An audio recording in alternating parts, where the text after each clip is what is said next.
in the 18th century there was the slave trade. British ships were taking slaves in Western Africa and transporting them under horrible conditions to the Caribbean and to Northern America, where they had to work, for example, in tobacco and sugar plantations, and the living conditions were very grave, very severe, very bad. Inside of Britain, slavery was illegal, but it were British ships who did the slave trade. Now, then in the late 1700s, there were the first anti-slavery groups formed by Quakers, and also, for example, there was William Wilberforce. He was a member of a parliament, an evangelical Christian. And in the year 1807, then the slave trade became illegal. So it was already in Britain illegal to have slaves, but it were British ships who were doing the slave trade.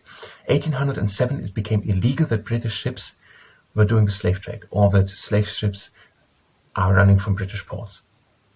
When in 1833, the Emancipation Act followed, and the Emancipation Act said that all slaves were freed, and Britain started to stop slave trading ships, also of other countries, to free the slaves and to punish the people doing the slave trade.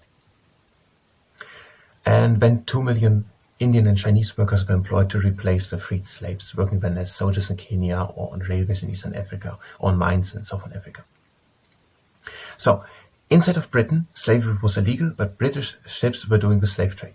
1807, for example, through anti-slavery groups or through people like William Wilberforce, when public opinion was turned against the slave trade, in 1807 slave trading became illegal. 1833, Emancipation Act, and all slaves throughout the whole British Empire were freed. And that is according to the Life in UK Test Handbook, page 37 and 38.